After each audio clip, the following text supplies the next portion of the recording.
Hello दोस्तों, नमस्ते, प्रणाम। कैसन बने रहुआ लोग। तो चलिए रहुआ सबनी के बीच में एगो हम बेटी विवाह गीत के लिए गए बनी। बहुत ही दर्दनाक बा। बेटी विवाह के गीत सुनी लोगिन और अपन प्यार दुलार आशीर्वाद दे मत भुलाएं लोगिन, और कमेंट बॉक्स में जरूर बताएं लोगिन कि गाना रहुआ लोगन के कैसन लागल। तो चलिए सुनी लोगिन, आनंद उठाई लोगिन बेटी विवाह के गीत। अरे अरे काली कोयलिया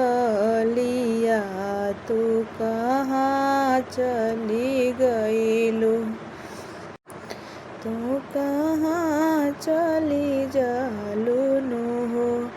ऐसन आनंद बनवा छोड़ी के तू कहाँ चली गईलू। का करिए मालिन का करी, मलिया गुता गईले हो। का करिए मालिन का करी, मलिया गुता गईले हो।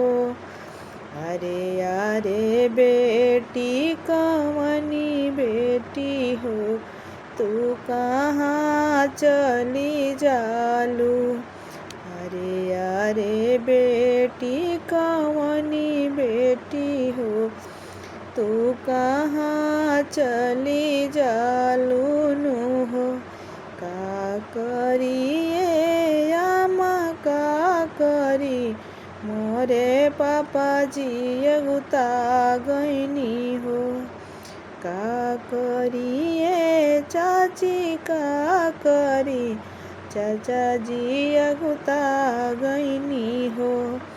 ऐसन आमा के गोदिया छोड़ी के हम दूर देश चली गईनी हो।